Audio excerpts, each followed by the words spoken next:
which he seeks the Lord. Would I be in order for a point of personal privilege? You're in order, Representative Holt. I will be brief. I know it's been a long night.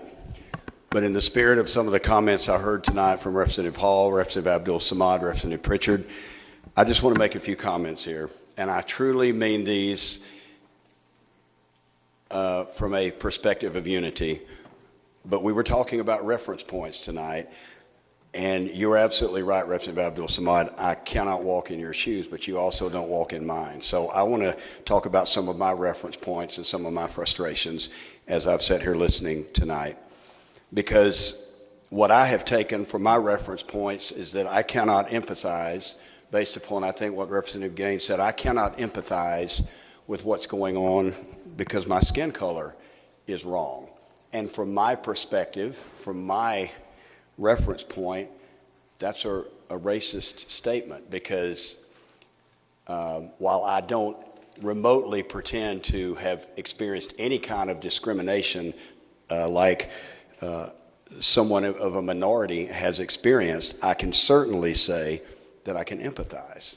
I don't have to accept a certain lifestyle to empathize with a certain group of people. I don't think I have to be a certain color to empathize with discrimination. And while I have not in my lifetime experienced discrimination anything like what a minority has experienced, I have experienced discrimination.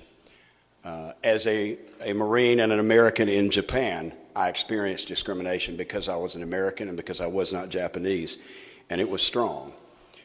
Because I was a United States Marine in San Diego in the 1980s, I went to rent an apartment and I wasn't allowed to rent it because I was in the military and they didn't rent to the military.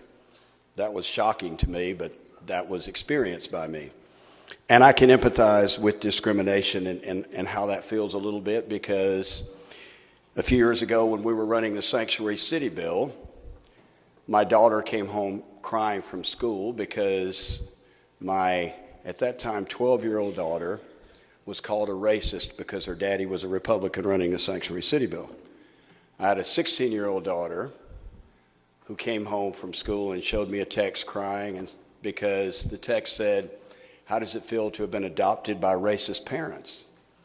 Because I was a Republican running a Sanctuary City bill. And I have 4 adopted girls, and they experienced a lot of hurtful things during that period.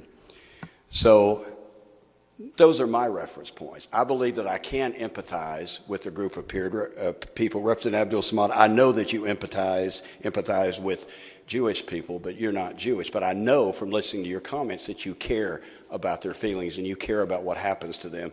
That's the point I'm trying to make here.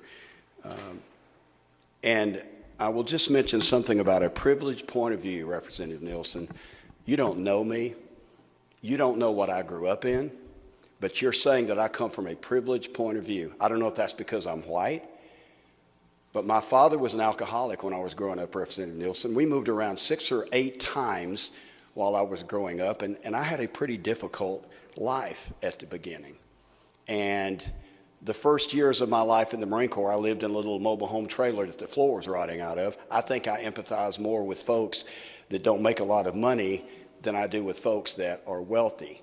So, you know, I do not believe that I come from a privileged point of view.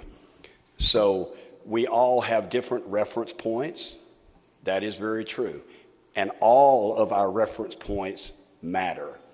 And yes, I believe that I can empathize with lots of people, and I don't have to be a particular skin color, and I don't have to be a particular religion, and I don't have to be a particular economic level in order to empathize with people.